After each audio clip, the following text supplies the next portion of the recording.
Hello friends, Ratna's কিচেনে সকলকে স্বাগত। আজকে বানাবো বাঁচা মাছ ভাপা। তো তার জন্য কি কি নিয়েছি, বাঁচা মাছ নিয়েছি, আর নিয়েছি এখানে রসুন, নিয়েছি লঙ্কার গুঁড়ো, টমেটো, হলুদ, কালো জিরে, আদা রসুন পেস্ট, কাঁচা লঙ্কা আর পেঁয়াজ আর নুন, আর নিয়েছি পাতিলেবু। মাছটা কড়াইয়ের মধ্যে দিয়ে দিচ্ছি রসুন আর দিয়ে দিচ্ছি লেবু। এখানে লেবু কিন্তু অবশ্যই দেবেন, যেহেতু যেহেতু ভাপা হচ্ছে তাই জন্য কিন্তু লেবু অবশ্যই দিতে হবে। এবার দিয়ে দেবো আন্দাজ মতন তেল, যেহেতু এটা ভাপা তাই জন্য একটু তেলটা মোটামুটি থাকবে, দিতে লাগবে আর কি।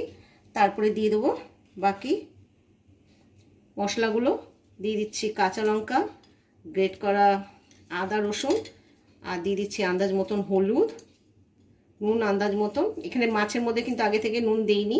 দিয়ে দিচ্ছি লঙ্কার গুঁড়ো, দিয়ে দিচ্ছি টমেটো। এখানে টমেটো পেস্ট করে নিয়েও দেওয়া যায়। তো এবার ভালো করে আমি মশলাগুলো মাছের সঙ্গে মাখিয়ে নিচ্ছি। সব মশলা মাছের সঙ্গে মেশানো হয়ে গেছে। আর একটুখানি তেল দিয়ে দিচ্ছি সামান্য একটু জল। এবার ঢাকা দিয়ে এটাকে 10 মিনিট কুক করে নেবো। 10 মিনিট পর আমি ফিরে আসছি। ঢাকা দিয়ে দিয়েছি। এবার এটাকে 10 মিনিট এটাকে কম আছে এটাকে কুক করে নেবো। প্রথমে আঁচটা একটু জোর করে দেবো, তারপরে একদম আঁচটাকে একদম কমিয়ে দেবো, যাতে লেগে না যায় এবং একদম সুন্দরভাবে কুক হয়ে যায়। তো 10 মিনিট পর আমি ফিরে আসছি।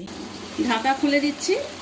মাছটা কিন্তু একদম রেডি হয়ে গেছে। এবার আমি পরিবেশন করে দেখাবো কেমন লাগলো আমার এই রেসিপি। যদি ভালো লেগে থাকে তাহলে অবশ্যই একটা লাইক দিয়ে দেবেন, আর শেয়ার করবেন, আর সাবস্ক্রাইব করে আমার পাশে থাকবেন।